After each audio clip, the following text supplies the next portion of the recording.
So I believe that you know who you are, right? And there should be certain things in life that you're not willing to do, right? You have to stand on that as a man, right? You have to stand on certain things, but stay true to who you are.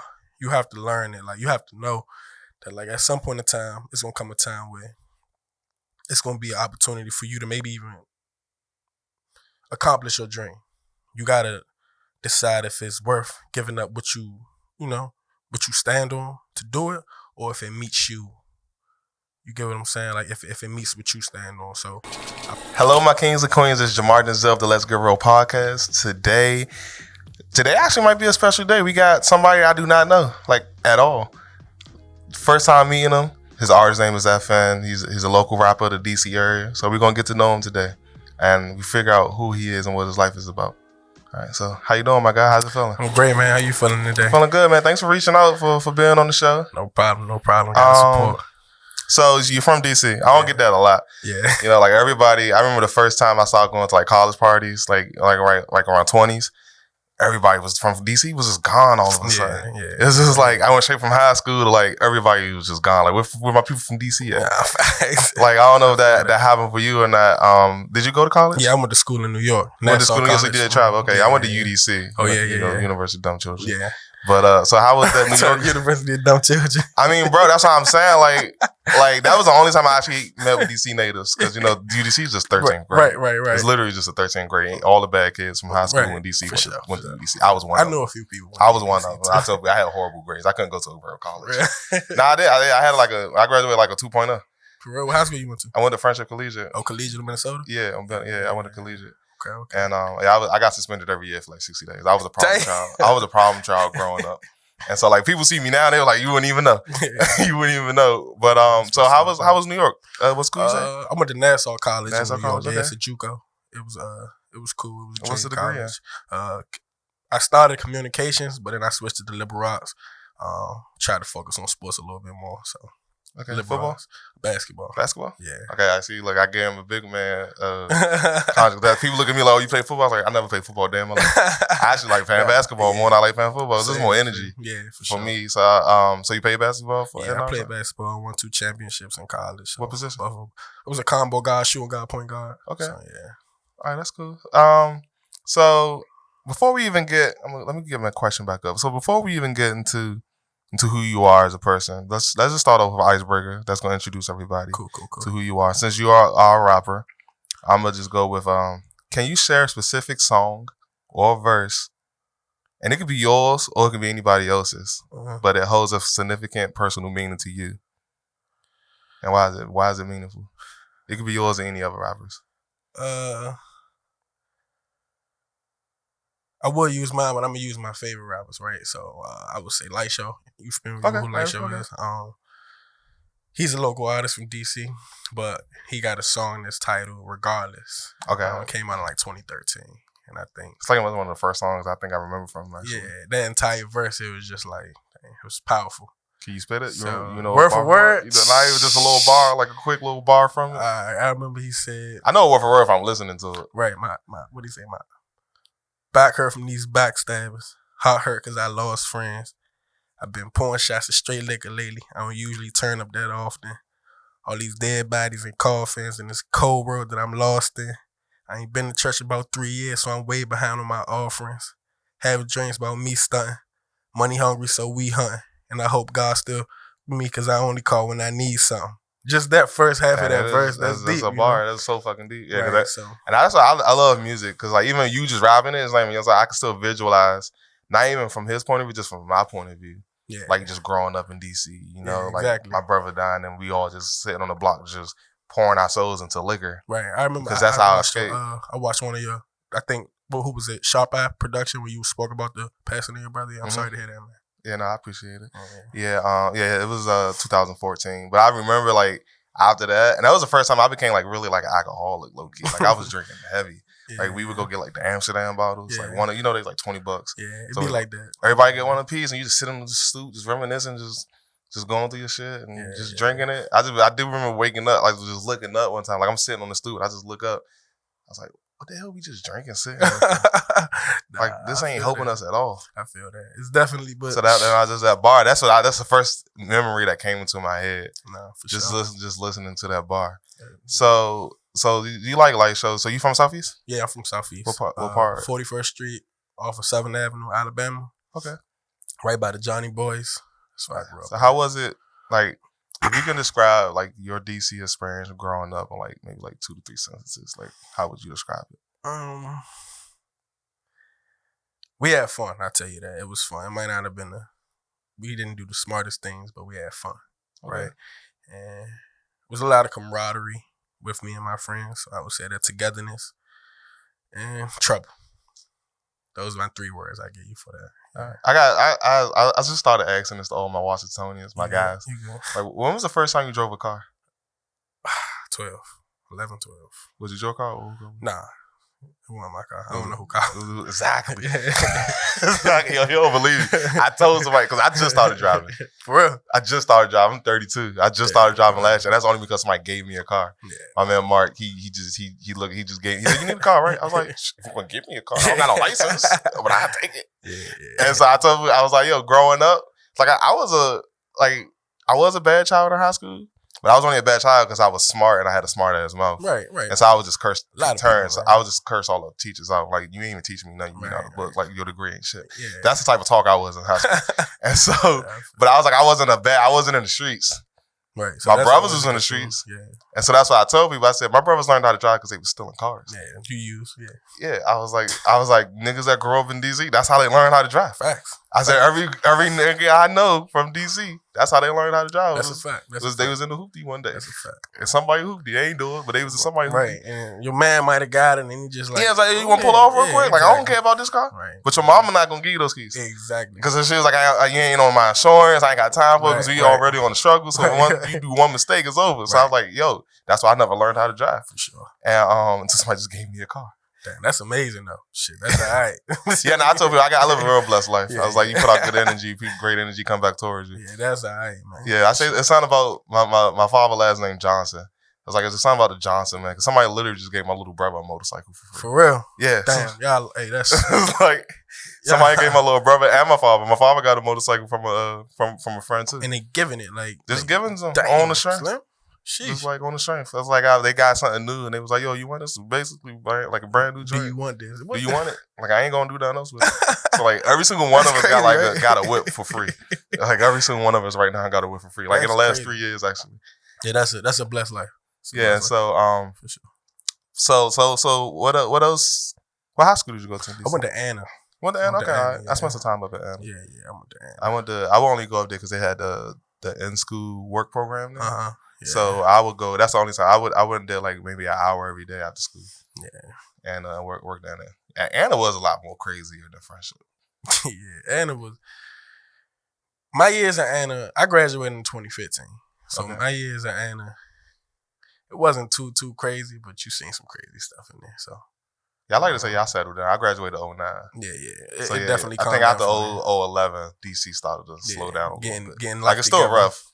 But I don't think it was as rough as it used to be, like past, like before 2007. Nah, yeah, it was.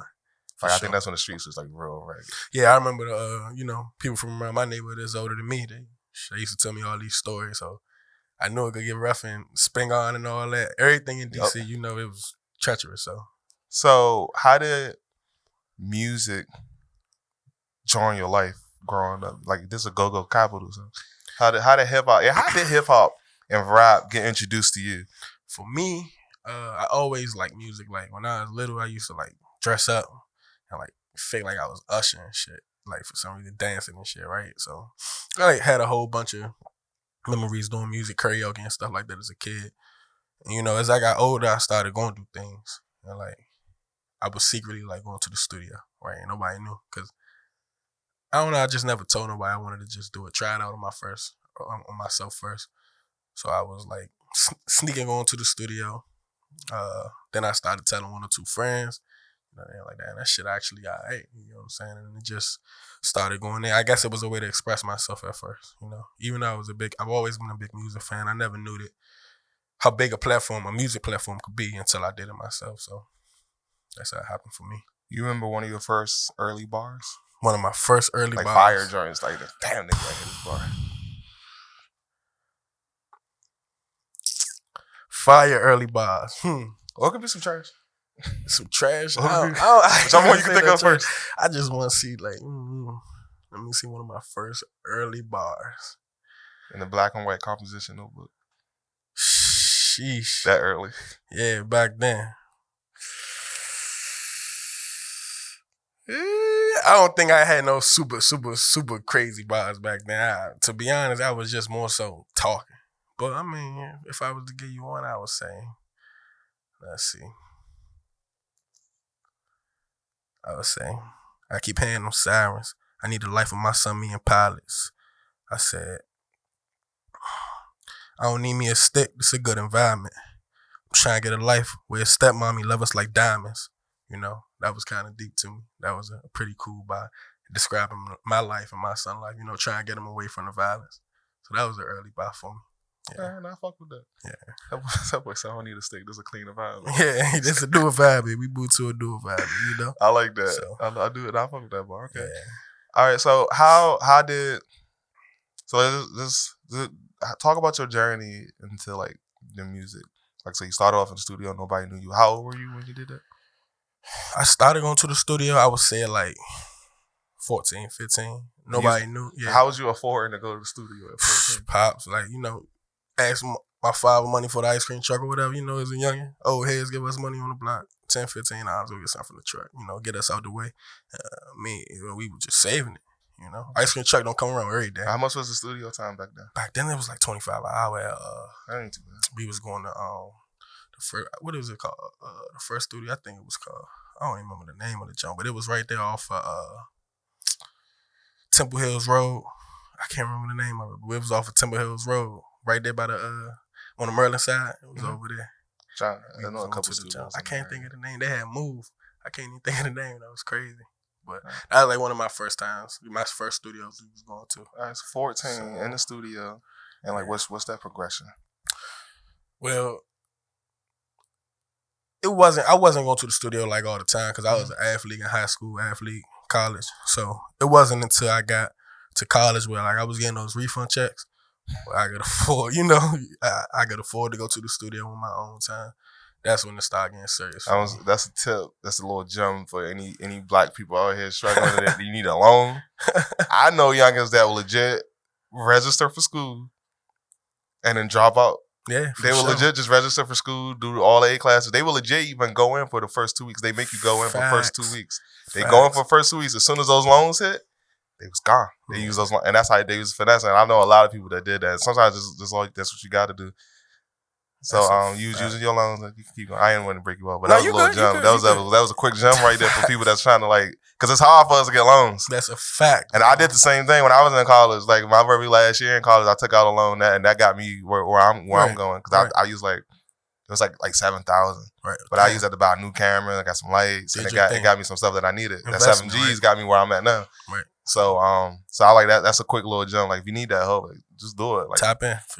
They put the work in. Like they did the applications. They had to do all that work, but they came out with like maybe 20 G's, 20 30 G's. That's a fact, man. And like if you ain't got no money, that 30 G's is gonna take you a long way. That's a fact. Refund check save my pockets big time. You know, it felt good getting them. Used to look on the little site on the little bank account jump. That jump say 7,000. You get DC tag and DC leave, especially from DC. Mm-hmm. Especially if you go to another school, they look out with you with those DC tag and DC leaves and all those scholarships and stuff like that. I also had like a little scholarship called DC Achievers Scholarship. Yep. I remember that. Tapped in. Had that at Friendship. Shout out to DC Achievers, man. That was clutch. So, you know, I got a lot of paper back from that, and then soon after that, I bought my own studio equipment because I got tired of paying. I felt like going to the studio. It was so many people trying to do music that engineers and stuff, they stopped caring. Like, they didn't really care. You get what I'm saying? You just said that earlier. Yeah, they just... like, sometimes it'll be the engineer with people with bad songs. And ain't even the song is bad, it's just the engineering is bad. They don't care. It's so saturated these days that engineers, they just trying to get you in and out. Exactly. By that hour. By the hourly rate, they just trying to get you in and out the studio. So I got tired of feeling like that. So I was like, you know. Especially if they ain't like a producer. Like a producer's really produce your music. Like Pharrell's a producer, you know? He's not an engineer. Like, he's like, yeah, I'm gonna do that. your key off. Like try to sing it a little bit like this. You know, they give you feedback. They listen to you. The engineers are like, I'm just make sure the machine's working. And then it wasn't, you know, Self-Made was a studio. That was a studio. Okay, I know Self-Made. Yeah. That was a studio I first started going to. But yeah, once I got the refund check back, I was able to, you know, get a little bit more studio time. I started watching. I was going to the studio up in New York. And I was watching this guy named Dean. He was like, you know, we was going to, me and my man Josh was going to the studio like every weekend. Because I got suspended for basketball for a year. So I had this red shirt for some dumb shit I did. But so I started using that time to go to the studio. I was going there like every weekend. And I just started watching what he do, watching Pro Tools, how he moves certain things around, how he copy paste. And I kind of just, you know, took that in. Sometimes I even sneak right into my notes on the iPhone. And I said, I'm about to buy my own stuff. I spent like probably like almost $800 on the first round of equipment. And then I constantly like upgrade. But one thing, I became a student of the game with it, you know. I actually sat down and learned how to do certain things so I can make my music sound better than it did. It was always about progression for me. So, yeah, once I did that, I kind of left going to the studio alone. I just worked on myself and my craft in-house. And I think that was one of the best things I ever did, for sure. Okay. When you played basketball, did you ever think you was going to the league? Of course. I'm going to tell you how this went. I tell people this all the time. My first day in Nassau, I walked in the gym. I went in the gym for like 20 seconds. Dude went through his legs and like dunked the jump, and Vince Carter held his arm. I said, damn, this going to be a long year. You get what I'm saying? Because people really like nice out here. You know what I'm saying? And I was just like a shooter. I could shoot real well. You know, I played quarterback in high school too, so I could shoot real well. But that was it for real. You know, I wasn't like the flashy player. I got range. I had range. I could shoot from 5 up. When I seen that, I was like, damn, this is gonna be crazy. You know, but you know, I kind of fell out of love with basketball, and you know, because I was gonna say so. Because like something, the universe speaks to you sometimes. I was like, do you think when you got suspended from playing basketball, even though it was probably from a mistake that you made, but all of those things led up to that happening, and that gave you more time to focus on music? For sure. Do you think that helped you, or that put you in the right lane? Like, do you regret not playing basketball that year? Nah, I'm a big fan of everything happens for a reason. I believe in that. So once I was able to, you know, focus on it, once I did get suspended, and it provided me that time to focus on the music, I felt like it made me feel a way that basketball never made me feel a way. And I thought I loved basketball, you know, but being in the studio, I just felt so alive. I felt like, damn, this is where I'm supposed to be at, you know? It feels good. Even though my music might not have been the best at the time, it was like, damn, it feel good, you know, just to be able, every time I come here, I get better. In basketball, it felt like I hit that ceiling in a sense, you know? But with that, it was like, nah, I got so much room to keep going, and I was 18, 19, I already, you know? So it felt good. I knew it was different. So I do feel like the universe spoke with me. God was talking to me. It was like, yeah, focus on this, man. So, okay. So how old are you now? I'm 26. So 26. How are you, you know, life be life, man. For sure. So how are you balancing the two, working? Because you know, to live in DC, you comfortably, you need to make 100. So, yeah, for sure. So like, how is it like working on the grind, but then also the music? How's that going for you right now? For me, working is working in music is, you know, like you say, life be life and bills be billing. But I'm a firefighter in Arlington County, for those who don't know. So my schedule is a little better than most, right? I work 24 on, 24 off, 24 on, 24 off, 24 on. Then I got like 96 off. So like I get like a 4-day break every week, you know? So that provides me enough time to do what I gotta do as far as the music. I mean, financially, music is expensive. Anything in entertainment, right, is all investments, but it's expensive. So I try to take my time, and I'm at the point where it has to make sense. I'm not spending money on things just to look cool or nothing like that anymore. Mm-hmm. This is what I want to do with my life. It's an investment, so it has to be lucrative. It has to make sense to me, right? I got to get some type of something out of it. So, yeah, that's how I kind of, man, I strategically plan on what makes sense for me. Okay. Are you incorporated as an artist? Mm-hmm. That's an LLC and everything. Well, in the process, so yeah, but yeah, we You put in start for writing all this stuff off in taxes. Yeah, exactly. That's what. Yeah, they talking to me about it. So yeah, you get that LLC, go get that EIN number. Shout out to Chase, man. Chase getting me on that. That's my guy. That's your guy. Sure, yeah, financial guy. No, it's just somebody that's helping out with. He's a manager. He manages Murder Monroe, a female artist from DC. He put me on that on game. Probably like he's been helping me with the process since I would say like January. Okay. So walking me through certain things. So yeah, because I feel like that's like with a lot of artists is they are focused on the music so much. Cause I was like, you don't need a label. You can be your own label these days. Everybody independent, right? Yeah, you can be independent. You just got to figure out the best way to do it. That's why I tell you, first thing, because I was in Southwest by Southwest and I was talking to a guy and I was telling him about getting his LLC because he was talking, he's like, yeah, man, I had to pay for the hotel out here and blase. I was like, yeah, well, just write it off for your taxes. Right. I was like, you come in here for your business. You losing money for your business. Right. So I'm like, technically, like you put that on your taxes, your tax number gonna go down. You sound like Chase, man. Yeah, I was spitting game, but I do it all the time, just randomly. I was like, no, bro. I was like, every single outfit I buy, tax straight off because it's a working uniform. Right. I was like, I'm buying this to be on this podcast, right? And this podcast, I'm doing it for a business, and this business ain't making no money right now. So yeah, I'm gonna write it off. Right. I'm gonna write it off like that. Your outfit, your whole drip, right? Tax rate off because you an artist, right? And like you just gotta get incorporated. And then once you become an artist, especially in DC, they got grants. They got all types of grants. Like if you don't know, they got the DC Commissions of Humanities. Mm-hmm.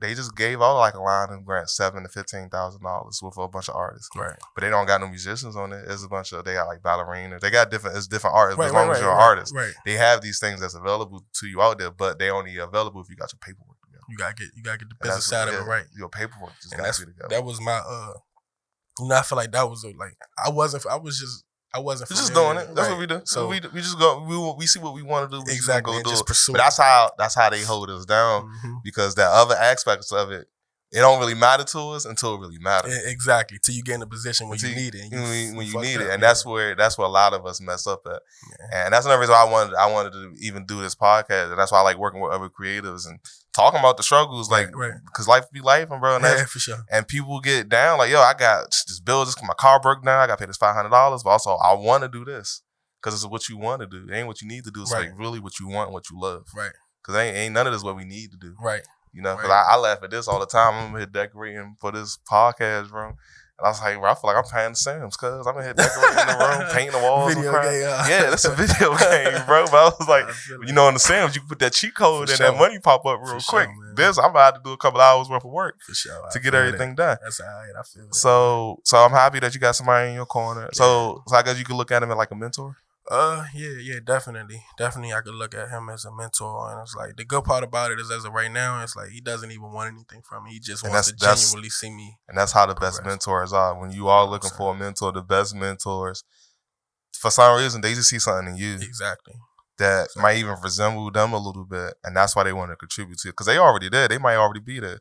So they ain't going to hurt them. Because I'm like, real people, so like people, like especially DC, they like, we gatekeepers. Right. No crab in the burr. I'm like, nah, that's not how it really is. When people really successful, they not gonna care, like, because like McDonald's on every other block. Like, you're not going to steal my money out my pocket because I'm going to be good regardless. That's how real people are. And that's like my first mentor. That's how he legit took me down to the spot by the waterfront where you could get your LLC. You could file for your LLC. Yeah. Like right after we did the photo shoot, this dude paying me. He paying me $500 for a photo shoot. Bang! Right after the photo shoot, he's like, "Yo, let's drive down there real quick." And he had a Porsche or a Benz or some expensive ass car. And he just let's drive down there real quick so we can do it. You got $500. I just gave you. That's what he was saying. I just gave you $500, so you got the money. Yeah. So let's go do it right now. And he's like, and he just sent me that. I was like, those are the best mentors. Those are people that you want in your corner. Right. You got anybody else that's like, so Chase, is he in the music? So you say he's in the music? He's in the manager side of music. The manager side of you got anybody like some more on the artist side as a mentor? Light Show, that was like, I would say like around college time, that was like a big guy for me, big mentor for me. We had a personal relationship. I was a big fan in high school. Pulled up to my high school, met me, and then he kind of like threw me under the wing, a little bit, so to say.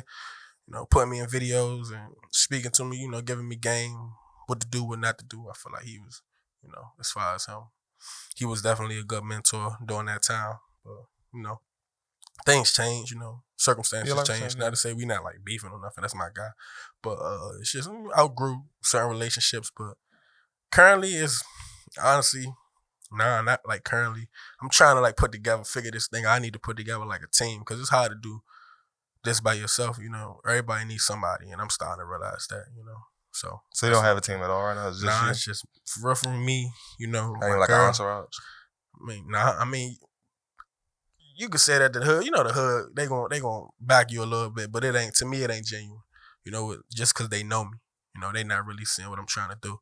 It's like they support you just because you the homie. So I mean, You feel like your hood really support you though? Like if like buy your music or stream your music, like blast the shit, talk about you, certain behind your individuals. back. Certain individuals. I think it takes for people to see progression, like see success for them to really buy in. So I think they support me because they know me. But as far as spending money, niggas don't really spend no money. They're streaming. When they see you, they probably turn it on in the car, drive past, make it like they, it's fake love. I love my neighborhood, but that's the truth.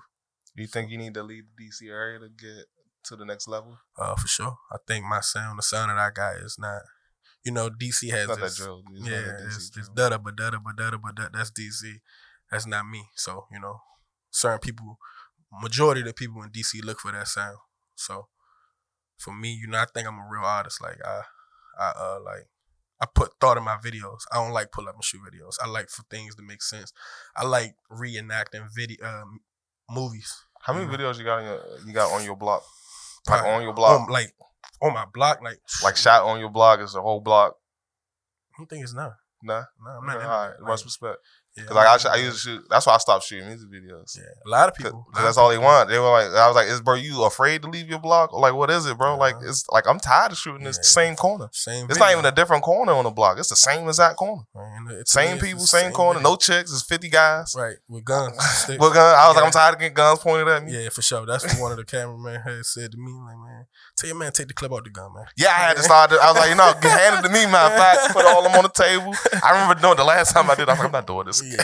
I remember the last time because the dude, we was inside of a house in surgeon quarters, and the dude talk about, damn, Jamar, you making us look weak. Jamar, you got us loafing with the. I said, bro, it's 50 of y'all in this one boat the size of this.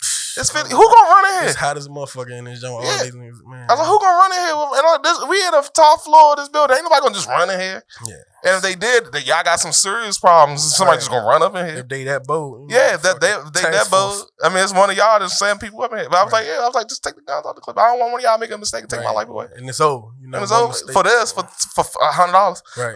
Like, no, it's not worth it. I don't want to know how to shoot guns, bro. It'd be crazy, but yeah, man. I feel like I don't like those type of videos. I don't like. It gotta have some type of thing behind it. It gotta have some type of motivation behind it. Like I talk all the time when I see these new videos. I'm like, damn, that's the same video so and so just shot. They look exactly the same, and then they give you the same flow. It's like, damn, slow. But they be going up, So what's your favorite video of yours? Of mine, my favorite video is probably my Nip and Lauren video. I shot it in Cali last year. I would say in like May-ish, June. Yeah, so what was the creative process? So the song was called Nip and Lauren, like, because you know those two. Everybody know those two, right? Nipsey Hussle and Lauren London. There's a couple before Nipsey Hussle got murdered. But basically it was like a song that's like a ride or die song, like my shawty, she my ride or die piece, just like Lauren was for Nip, just like Bonnie and Clyde type. It was like a newer version of Bonnie and Clyde type of story. So it was like that. But it's what, like, we flew to LA. It was like a vlog. We was vlogging in a sense, right? So we flew to LA. My first time in LA. And I linked up with a dude named Renzo. He's from here, but he moved out there. Gave me a cool price of like $400, $500 for the video. It was a cool price compared to what other people was charging. We both was in the process of, trying to come up. Yeah, he was already, that's the videographer?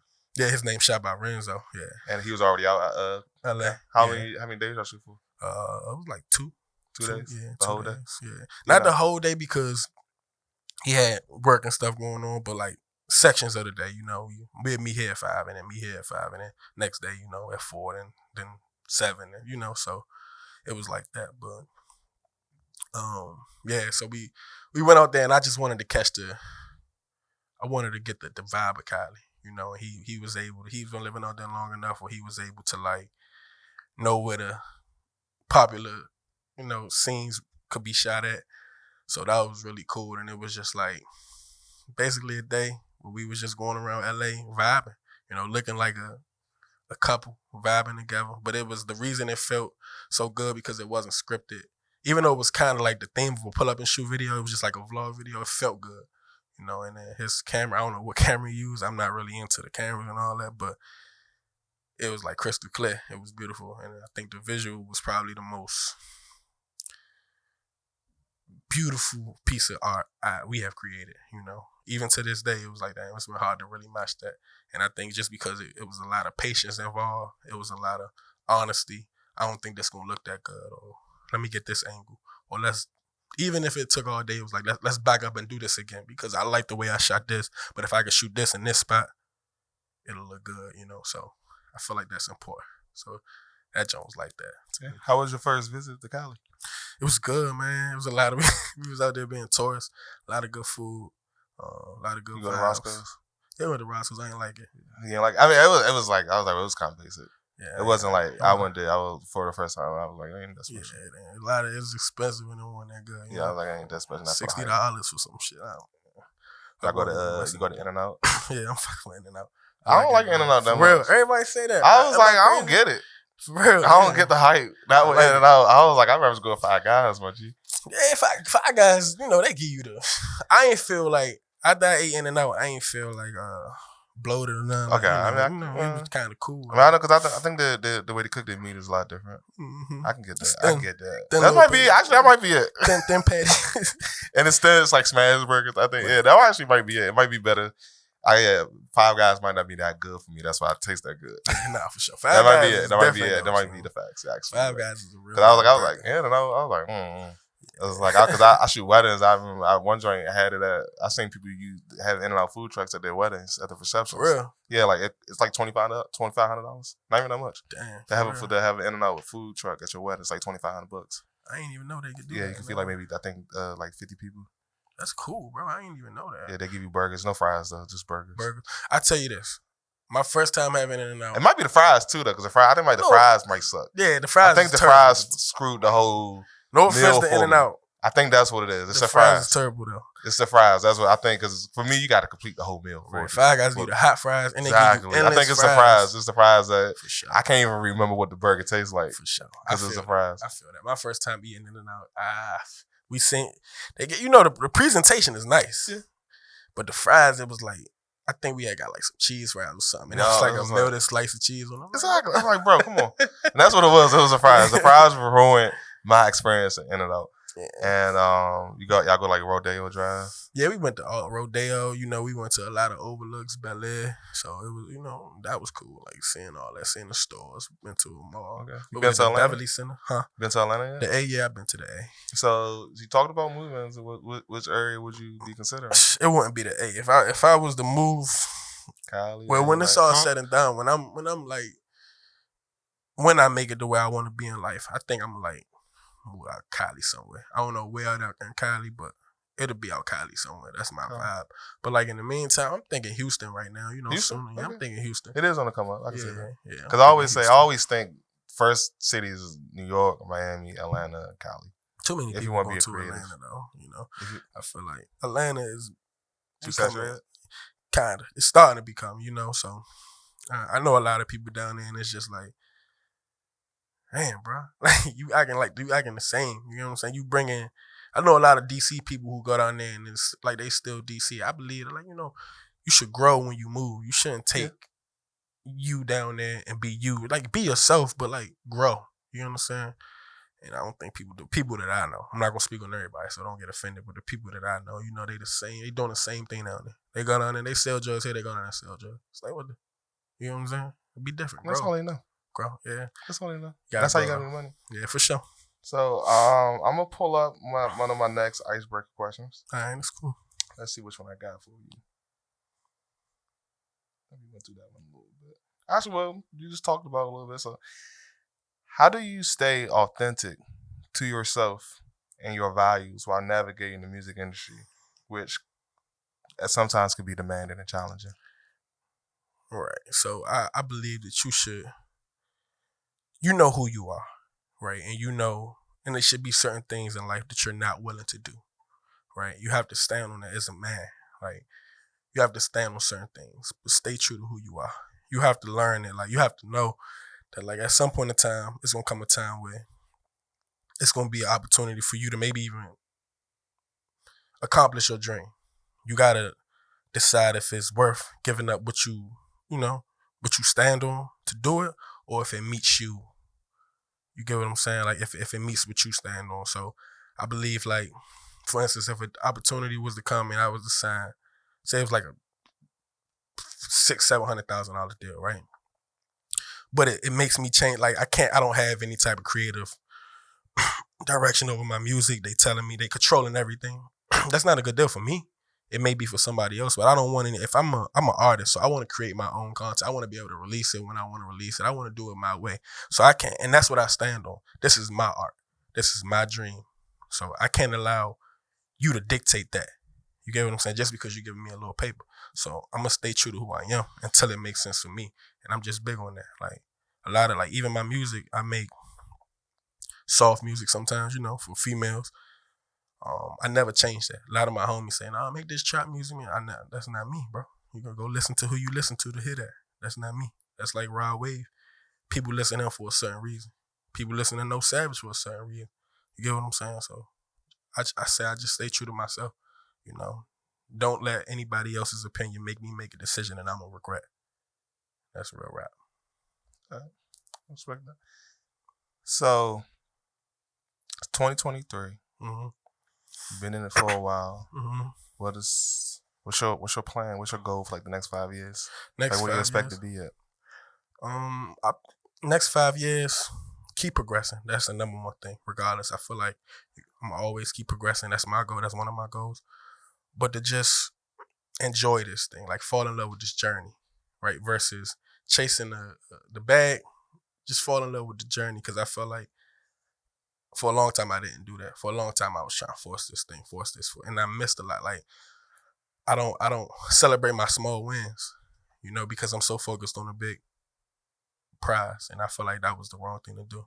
So, like, I want to learn how to enjoy this journey, like the small wins. Being on the radio, small win, big small win, right? You got a track on the radio? Yeah, I've been on the radio before. Shout out to Bacon Bear, but I've been on the radio before, and it was like I overlooked it. That's a good moment that I didn't live in. You know what I'm saying? I'm like, man, yeah, that's cool, but I want to do this. Nah, man, sit there and, like, where you come from, like, not even like the environment, but musically where you come from, right? You came from the bottom, like, nobody listening to you, nobody messing with you. The band played on the radio in front of however many listeners is a huge accomplishment. So I feel like living in that, like, slow down, right? It's not a rush. You can't look at the next man. Everybody's journey is different. So slow down and appreciate what you got, right? That's one of the things, slowing down. I definitely want to figure out, I want to get to the point, I shoot for the stars, so I definitely want to figure out a way to tour. That's my thing, I want to go on tour. I love that. I always tell people, like, if I could travel around the world, I don't even have to get paid, but if I could sell out arenas and just hear people sing my music back to me, that's enough for me. You get what I'm saying? That's enough. It's not about the money. Like, that's what I want to do. I want to perform. I want to put on a show. And I just want to hear people. I want to hear that my music means something to people.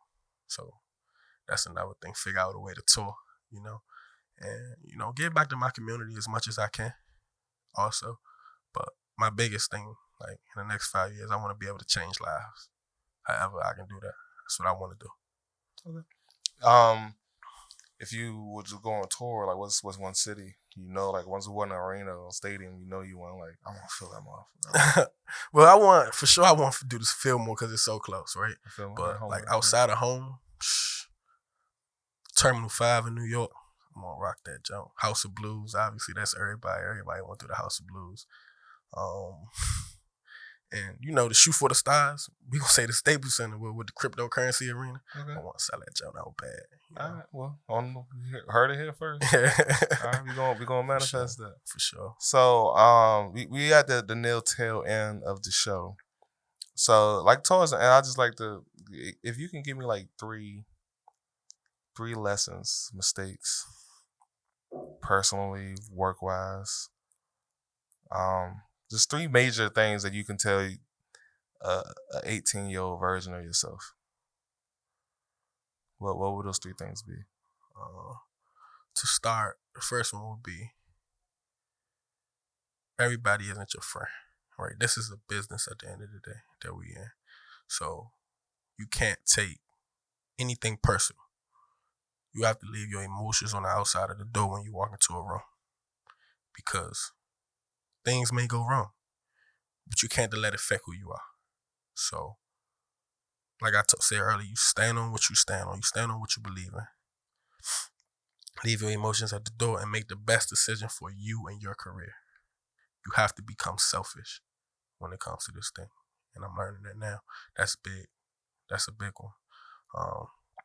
Another one. It's like I changed my artist name like twice. My first name was CF and Joe. I feel like I outgrew it. My second one, but people call me FN. Like, CF and Joe, FN came from that. So my second one was just him. I was him for like 6 months. It didn't feel right. And now I was like, FN is, because everybody already called me that. Even my son, they call him Lil FN. So it's like, in the neighborhood wise, that's where I got that from, right? So how do I say it? Well, when it comes to rebranding, it's like you starting over, right? For me, all the monthly listeners I had, it starts over. I haven't dropped anything yet under the name FN. I literally just changed my for the last time a month ago. So I'm working on an album now, and the album is going to be called, of course, I'm Still Him.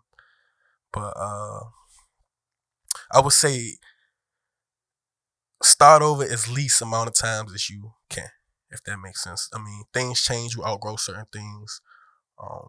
Emotions change, but figure out who you want to be and stand on that. Live on that, die on that. Try not to, because it's expensive to rebrand yourself. So it's just extra money that you're spending that you don't have to spend. So, like, before you actually make a set decision, decide who you want to be, right? And who you are. Live and die on that. And that's the second thing.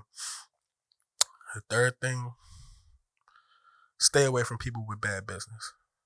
Because I wasted a lot of money on videographers, on artists, not showing up to video shoots, not sending verses back, or sending back some bull.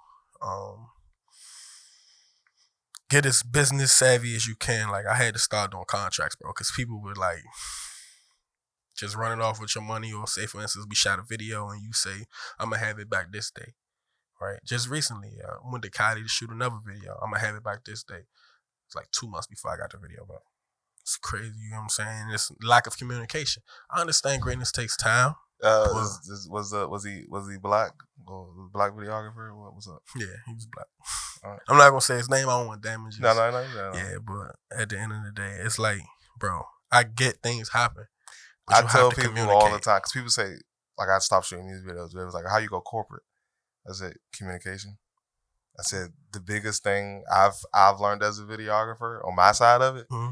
It's legit just the communication. Like, you can be late. Like, people know life happens. Right, like, exactly. People know, like, especially if it's like a music video is a creative thing. It ain't like nothing just cookie cutter. Sometimes, like, if he care about your video, right, he's gonna put his creative thought into it, and so that he can have a moment where he got a creative block. Right, that does happen. Right, but as long as you communicate it, people be fine with it because they got their own thing. They can plan around it. It's really about them planning around what's going on. Exactly. Like, if you say, yo, I need like an extra 2 weeks to edit this video. I gotta work my regular job.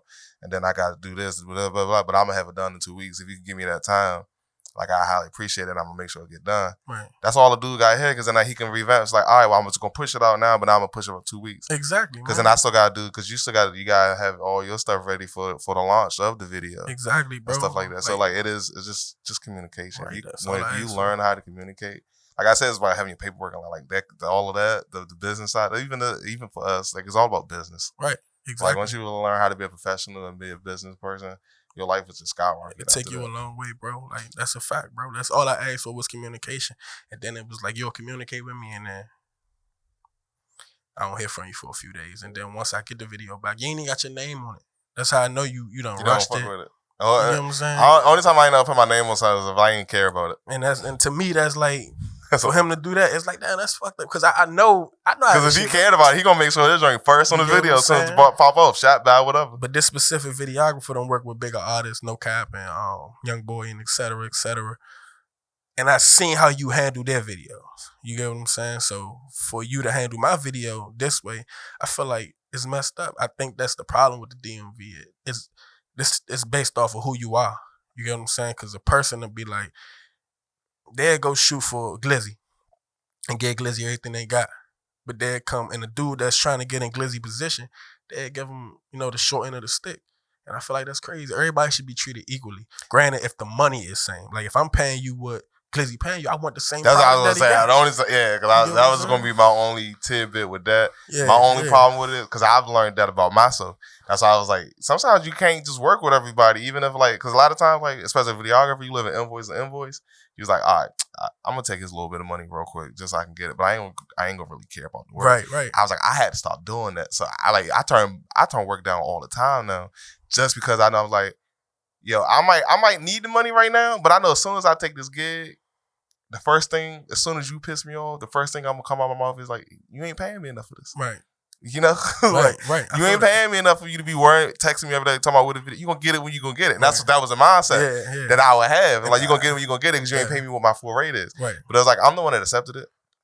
I ain't have to accept that money. I could just say, yo, if you can't pay the rate, that's cool. I might can recommend you somebody else, but this is the rate that I need to pay in order for me to put my all into it. Right. Because it go both ways. You get what I'm saying? You don't want to put nothing out that's going to damage your brand. Yeah. Right. And, I get that. But I'm like, damn, bro, I paid you what you asked me for.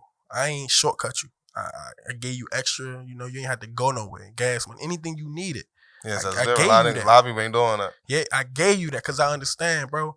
I'm an artist. I want to make this work. I want to make you as comfortable as possible. I ain't got 100 niggas posting with guns behind me. We got something that we trying to accomplish here. So I want to make you as comfortable as possible. You get what I'm saying? And for you to give me that back, I'm like, damn, bro. You get what I'm saying? That's disrespectful. If we was in the hood, I'd have got you touched up. But I'm not on that. I'm a businessman. But it just be like people forget when you this nice guy, bro. They walk on you. They drag on you. You get what I'm saying? So that's enough. Like, just make sure that the people you doing business with are people that are reliable. Songs too. People. So is it hard for you to find like a video? Because I would say that, like, especially if you don't have the budget, you really got to come up. Y'all got to be at the same level. Right. Exactly. You got to be at the same, like, y'all. If y'all both broke, y'all both got to be broke. Right. Y'all both got some cash in y'all pocket. Y'all just got to be at the same levels. That's what I've learned doing it. Because it was like, yeah, if I'm both broke and we both broke, then we both understand each other. Right. Like, we both understand where we at. But it's like, if I'm already at this level and I'm already charging people, like how you say, if I'm already charging people this amount of money and you're an up and coming rapper, like that mix you try to climb up here with me, you gotta wait till but you still stuck at this mindset. Yeah. Whereas, like, yo, I'm just trying to come up. Like, bro, help me out. Like, bro, I got 50 people doing this to me every day. Yeah, bro. You do gotta be at the same. Like, you as the artist and you as the videographer. Because, like, right now, I legit work with like 2 artists that still to this day. But one of those artists, I've been working with him since I first started. Right. Like, he looked like since 2015. Right. Like, the only music person I still work with. He from Church and Quarters. He was like the first one on the podcast actually. Okay. The first dude I had on the podcast. Okay. I've been working with him ever since.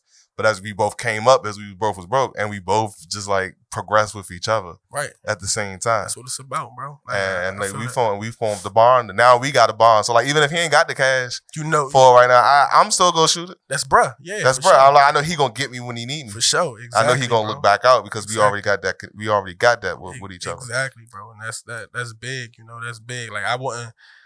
Everybody love food with the camera. I know I wasn't there yet. So I'm like, I'm not even gonna go. When I get there, I'm gonna get there. We definitely gonna work. But I wasn't there at the time. Exactly. If I could afford them, I would have. At the time, I couldn't. But I took those baby steps I afforded. I got what I could afford. But that's the thing when it comes to music too. Like when a person is, I feel like if I pay you to do a verse, right? I feel like, bro, these verses getting out of control. That's what that pretty red, sweet red chick. I heard she won like 50 bands. What's her name? for Sexy Red. She said she was turning down $40,000. Yeah, she won more than 50 bands. I was like, I don't know who she is. Like that's the my Pootie Brown, right? That's her, right? Drake, yeah. That's the only track I know of hers. Drake. She took that picture with Drake. It was over. It was over after that. So, I was like, she was worse than Ice Spice because I remember Ice Spice was saying the same thing when she just got started. Yeah. With her club appearances, but her manager, I mean, everybody thought that she was gonna go down after that. Right. They was like, you charging way too much. Way up. But now she did. She got the right management. She got the right management crew behind her. DMV too though, bro. Like locally, like these rappers, they like they be wanting big money, but it's like you're not even doing like, what are you giving me? You get what I'm saying? You giving me a verse, but you're not gonna post it. You're not. Yeah, they're gonna promote it. What's on the back end of it? And then your music personally, you want 4,000 for a verse, but you ain't even hitting 100,000 views. You know what I'm saying? What am I paying you 4,000 for? When I go get somebody in the industry that's, I'm gonna talk to their manager. Their manager gonna say, this is what we charging, and this is why we charging, and this is including the video, and it's gonna be more business. It's contracts in play for $4,000, $5,000. If depending on who you are. But it's people in the hood. I'm not gonna say no names that done try to charge me $5-6 grand. And you just got 8,000. I got 8,000 views on my video, bro. What are you bringing to the table? Your vocals on the track? Then what? You gonna help me promote it? Nah, that's another this. You can come onto the video. Nah, I need double. Like, nah, bro. It gotta make sense. That's what I was saying earlier about it making sense for me. I'm to the point in my career where it has to make sense. I'm not just doing this to do it. You get what I'm saying? So just for the last thing, just make sure you're working with people that are business minded and they respect their brand and craft enough to not disrespect you. Even though you leave your emotions at the door, you don't want to be disrespected. You get what I'm saying? Because this is your brand and you stand on your business, you stand behind your business. This is what you want to do. So I firmly believe in that. That's the thing right there. I like just y'all just gave me an idea. I think I might do a round table with videographers and artists. Yeah, that's dope. Because I think that'd be a cool conversation. Because like you said, so you giving all your videographers contracts? But not all of them. But like ever since that happened to me, I've been trying to. Yeah, because I remember I had one client. He didn't have his own YouTube channel. He wanted to upload everything on my YouTube channel. How many subscribers did you have at the time? Like 2,000. Oh shit! So it was pretty good. It was pretty cool. No, I was getting numbers back then. I was averaging like 50K a video. That's tough. Did you charge them to get on it? Exactly. So I was saying I was averaging anywhere for a music video when I uploaded on the channel. I was getting anywhere between 10 to 60 on average, and then I had some joints that was just blowing up like over 100K, 200K, just blowing up. Like if I probably could have been AZ Productions if I kept at it. Sure. But like this one dude. Once you like progressing, as I progressed and I got new equipment and my video started to get better, I wanted to go back and take down some of the older stuff. Right. The stuff that didn't match. Right. I didn't want people to come and think that was what they was gonna get. Yeah. And so I started taking some videos down. I didn't delete them. I just archived them. Right. Makes sense. Like a year later, one artist came to me and was like, "Yo, I just realized you took all my videos down." It's been a year, mind you. Right. Maybe 6. It was like 6 months to a year. They already been down for that long. Quality is different. So. And but it was the fact that you just now paying attention. That like it's been 6 months. I know it was over 6 months. Like you're just now realizing I took your videos down. Come on, and now you heated about it, talking about I deleted your history. Come on, bro. And but the whole thing of it was he wanted all his money back for every single video we shot. He's like, I need all my money back since you deleted the video. I said, what for? I said, I deleted the shit off my page. You got the video. It ain't my fault you ain't put it on YouTube. I don't know why you ain't put it on your own YouTube channel. Right. Like it should have been on platforms. That's how you supposed to do it. Right. Have it on my platform and have it on your platform. Right. I wasn't obligated. I learned about contracts. I'm not obligated to put this on my YouTube channel. Right. Like it got to some hood stuff. Unless it's in the contract. Right. Yeah, unless we talk about it in the contract or even a verbal contract. Right. We ain't had none of that. Right. It got so deep, it was on some hood shit. Right. Like, I was out Cali at one point. This dude blowing my phone up, and I had to have, when my brothers called, it was like, hey, yo, this my little bro.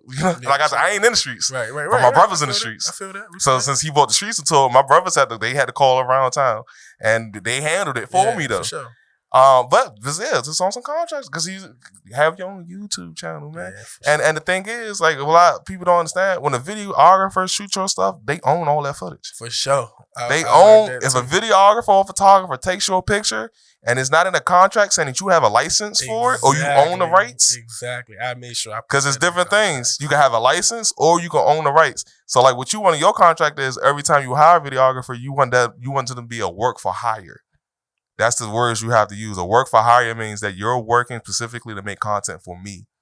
And that I own all the content and I now own all the copyrights to it. Okay. But people don't understand that. People don't know that. And that's like, yeah, so like videographer shot your music video. That's what I told you. I said, yo, bro, if your music video blow up, that's mine. Right. Make sure y'all take those notes. That's my video. Taking notes for sure. I'm like, I own it. Like, I own all the footage. It's my creativity. Right. You know, it might be your song, but I own the actual footage of it. Cause we ain't had no contract and I ain't add you as an owner. Shit, if a nigga really wanted to, he can take it a step further and go down to the it used to be at the Carnu building, where the Apple store is at downtown, by the Verizon Center. Yeah. That library, you can go down there, you can register it for the copyright for all your photographs and videos. It's like $80. You go down there and you can copy. So anytime a person take your picture, you can go down and you can copyright it with them and it shows that you own that actual image. So let me ask you this: when it comes to like labels and stuff, right? Say for instance, a label was to hire you to shoot a video. They will own the video, or would it be the artist's video? If it was on a contract, if they had a good contract, they would want to own it. So I haven't talked about it yet, but I got into it with Taylor Gang. Mm-hmm. I shot one of his pictures up on the wall out here. Actually, I shot Wiz Khalifa at a National Cannabis Festival, and I was shooting for the weed brand. Got paid for that. Contract stated that all the photos were done.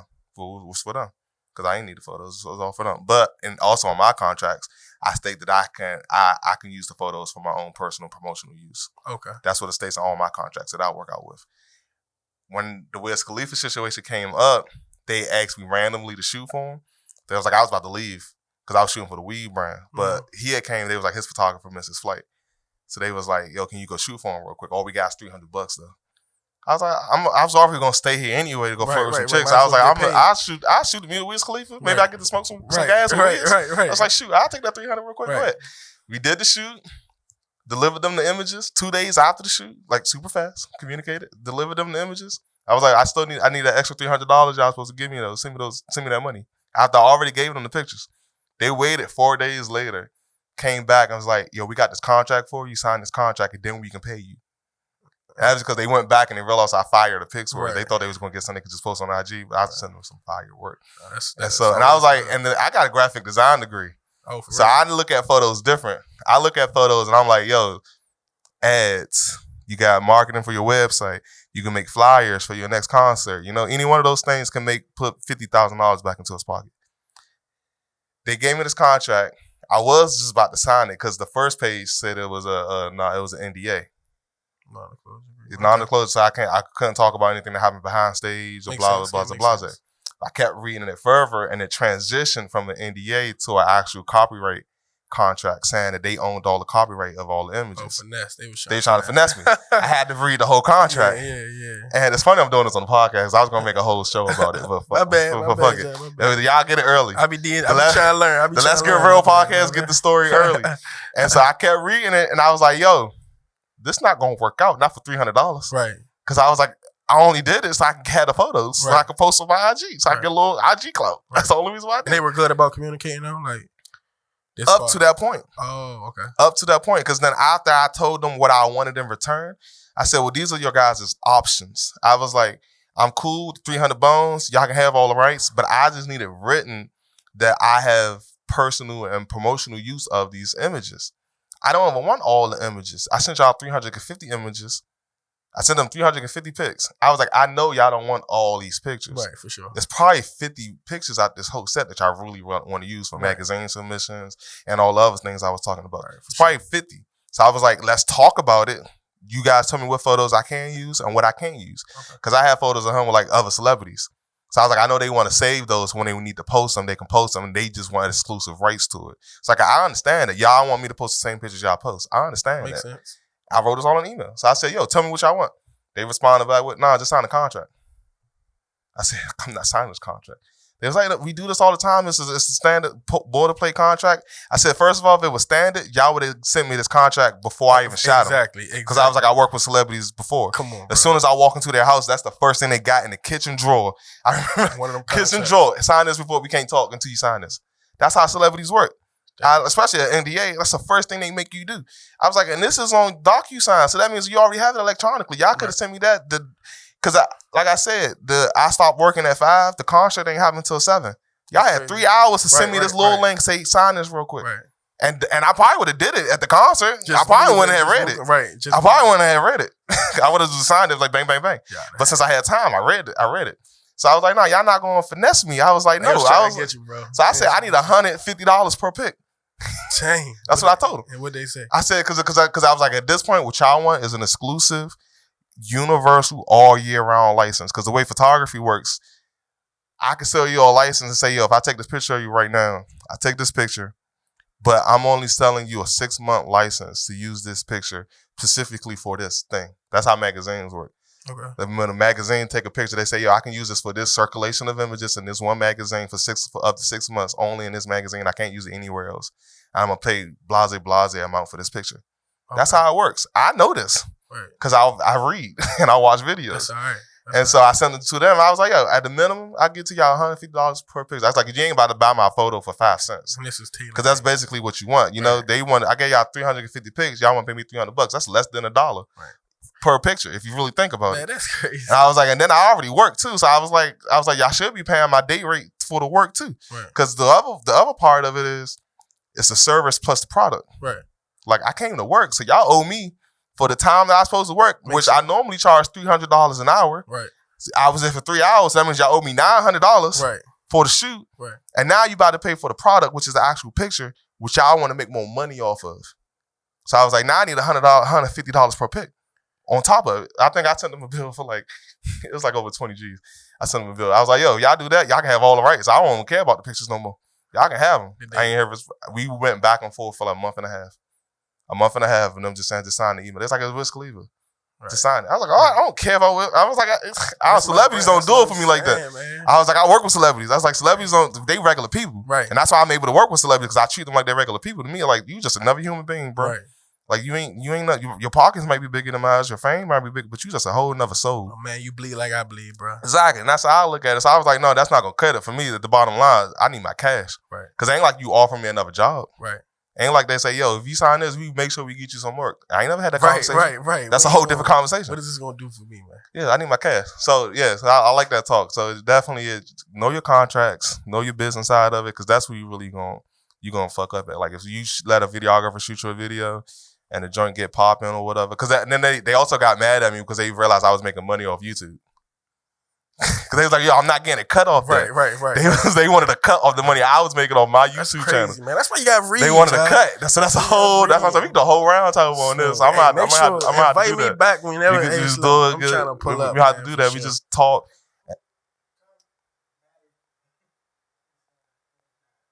FX3 that.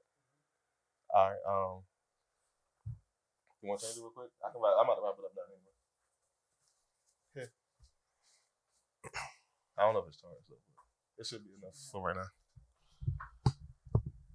But yeah, but that was a crazy ass story, bro. I was like, yeah, nah, that shit really happened. I'm glad you read though, bro. Yeah, no, if I didn't read it, I was gonna sign this shit away because I was like, nah, I still like. So now, like, if I see them using any of my pics, nah, I can sue them. Yeah, if I see them using any of the pics that I took that night, slip it in there with the little finesse. Yeah, it was an NDA, then it transitioned over to a real contract. Oh my! I said, no. I said, reread this. Damn. And the other thing that kind of pissed me off, his whole team white. For real? Whole team white. I was like, shit, y'all should have had a brother come to me because I probably would have been a little bit more sympathetic. Right. If a brother was talking, his whole team Jewish. Oh my gosh. So his lawyers, his creative director, they all Jewish. Was it professional though? Like, what did they carry themselves with professionalism? Or no, it was all through emails and stuff. So yeah, it was. Nobody got aggressive on that. They just kept saying sign it. That was the most aggressive thing they did. Was just sign it. Just sign it. Just sign it. Just whiz. Just sign it. And I was like, nah. Business, man. And so then after a while, like I felt like they was trying to be sneaky because they did start to be sneaky because then after a while they was just gonna pay the invoice. They randomly tried to pay the invoice when I was like, nah, they trying to do something slick. I don't like it. I turned the invoice off. I was like, I don't want the money no more. Right. I was like, if anything, I just sell the pictures as TMZ. Right. They don't. I can sell them to TMZ now. You know, if you do something big, I was like, yo, I got this picture of Wiz Khalifa and Benny Siegel. Y'all want it? Yeah. And they real life TMZ really. Yeah, I got a picture of him. Give me a G for something. Yeah. I got a picture of Benny Siegel. And who else was there that night? Damn, it wasn't who on Wu-Tang Clan? Ghostface Killer. Okay. Yeah, I got pictures with him, Ghostface Killer, and his mom and dad was on tour. TMZ with a bit, man. Because I was like, and I got pictures with him and his mom and dad on tour.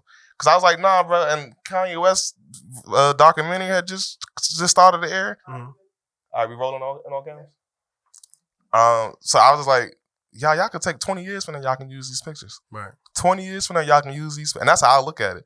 You know, if you take a really good image, they can use this 20 years from now, make money off of it, do whatever they want. But I sold it for $1. You know? So yeah, for sure. Contracts, doing all that stuff is just needed. Yeah. And I want all of us to like really know our stuff, because that's how we all going to progress and get better. Right. We make some money, and we don't want to have to get keep. For sure. After that, you know? For sure. So, FN, it was great having you on the show. And I appreciate like you. I said, you're going to have to come out on the round table. Of course, I'm trying to I'm going to get some local artists and some local videographers from different levels. I'm going to try to see if I can get some different levels, like people just started, people that's in the middle, and then people that might even just be out the game. Like, I'm out the game, so I'd be one of the guys. I'm out the music game. I'm corporate. Yeah. I'm straight corporate. Hey, somebody we can learn from though, bro. Yeah, anything I can learn, I'm still gonna just keep fishing it, because there's no point of just keeping knowledge to myself. Right. I learned something today. You get what I'm saying? So, but yeah, FN, look at this camera right here. Tell the people where they can find you at, and any projects that you just want to promote real quick. All right. Hey, this your boy FN. You can find me anywhere. Any streaming services you got, I got. You know, I'm on there. My Instagram is _hoodromantic. Twitter the same. TikTok, whatever. It's all the same. Working on this project. It should release in October. Like I said, my previous name was him. New album called Of Course I'm Still Him. Make sure y'all tap in. I'm going to let y'all know when the pre-orders go on sale. All right, well, my kings and queens, that's the show. Hope the guys check you out on the next podcast. And write down in the comment section. Come talk to us. Anything you guys got questions about him, about getting into the music industry, got questions about me, about being a videographer, working with musicians, whatever, anything we talked about. If y'all from DC, write in the comment section below, you know. Man, let's go. Let's see where the DC family at, show some love. Let's get real. And we're going to check you guys out on the next show. All right? So.